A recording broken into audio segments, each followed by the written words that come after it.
this right here was one fine, well directed episode. And the fandom was saying a certain director was involved in this episode. In the same one that did the one from last season, where we saw the perspective through Lily through that day. We saw Lily's perspective of it through the resistance, the people who remained on Earth, who felt like they were abandoned by the moon, and they were so used to it.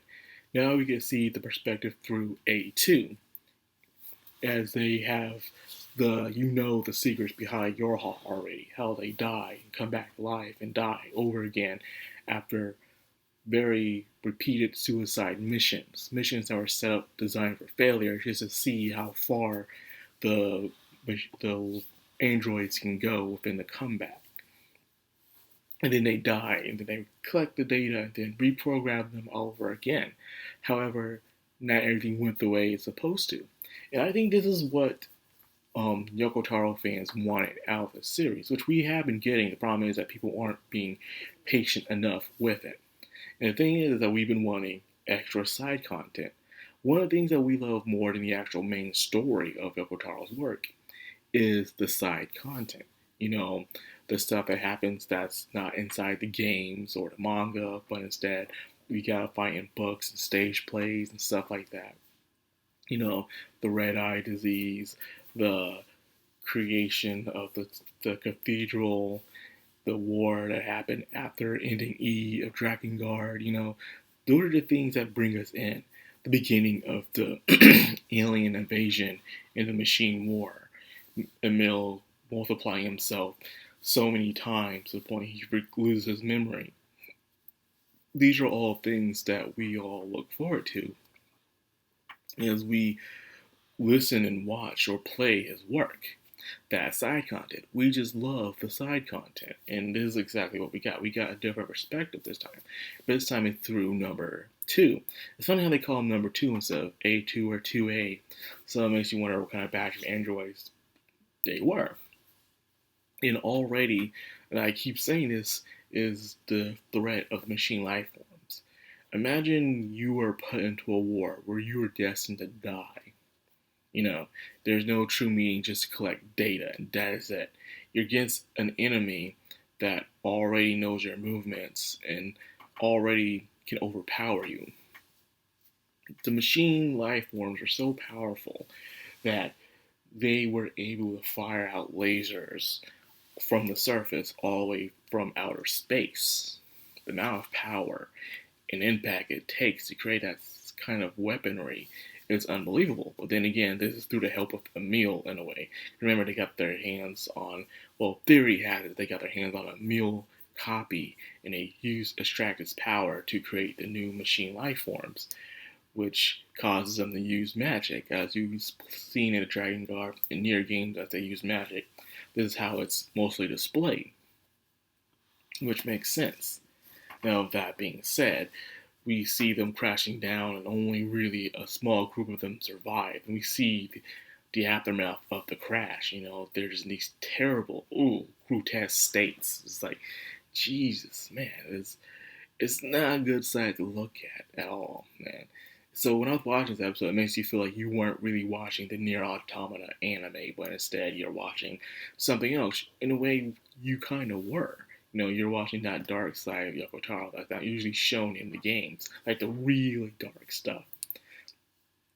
And then we see how pretty much A2 didn't see herself as a leader because she was forced to become captain because the one that actually died was the captain, so she's just next in line to be it, whether they're ready for it or not, which kind of sucks.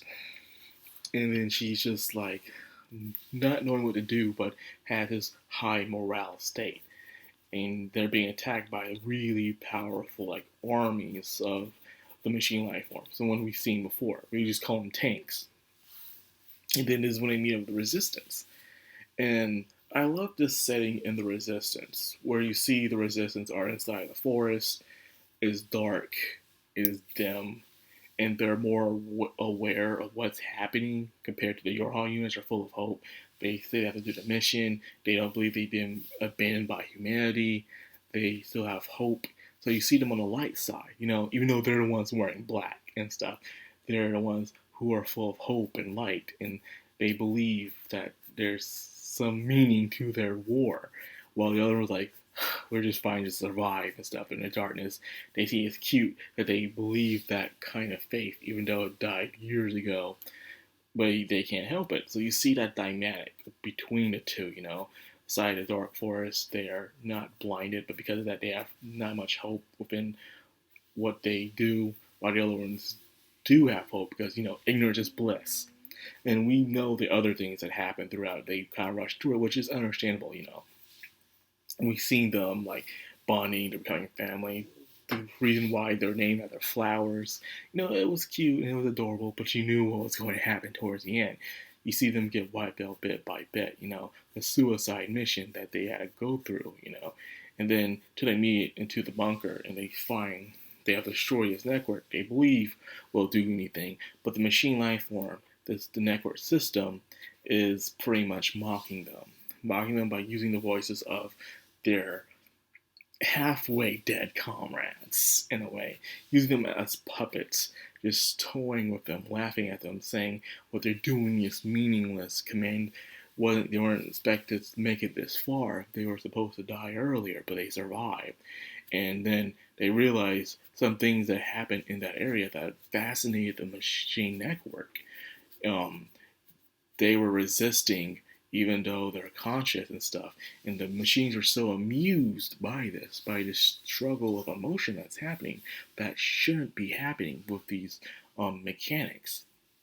But it's happening anyways, and they're fascinated by it in a way. How are they able to make these kind of anomalies when they're supposed to be machines in a way? They're supposed to be androids, but yet they're giving emotions and life, and they also will do things that's out of the ordinary, nothing that's predictable. Machines are supposed to be on this stable case of a pattern that they're programmed to do, but they're not doing that anymore.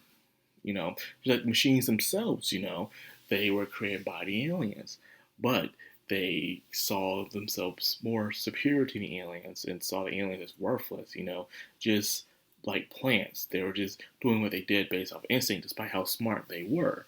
They were only doing things just to gather resources. The only reason why they were on Earth in the first place is to extract its resources and go on to the next planet. That's all they did. Boring. So it's funny how the two gods are dead in this world, and you see them, the human gods and the alien gods, in a way. None of them are really gods, but this is how they see them. One wants to believe that their god is still alive, even though they're gone. So they lie to everyone saying that they're still alive on the moon. And they're doing it for the sake of that god. Blind faith. Then you have one where they were tired and frustrated with their god. They were tired of the oppression of their god. It was a useless god to them, so they killed their god. Their god didn't die before they were born. Their god died because they killed that god. So they killed it, and they were happy to be free from that god. And now they're looking for their own purpose. So if you can see, the ones with blind faith are completely ignorant to what's happening, while the ones who started all this are in full control of every little thing. However, it made them kind of lose their own humanity, where they become kind of sick in a way, kind of terrible. They don't have that true morale like the androids do. Even though they're led by blind faith. Hence the visors. Anyway, the visors have their purpose, but everyone knows what the visors truly are: blind faith. Glory to mankind. So, like I said, all the stuff that adds up is very nice. The episode was well directed. It really was. Well directed. I enjoyed every bit and piece of it. Seeing the sadness, the hope, what's going to happen at the end, but the journey itself was better, which made an excellent execution, in my opinion, that this episode was displayed, man.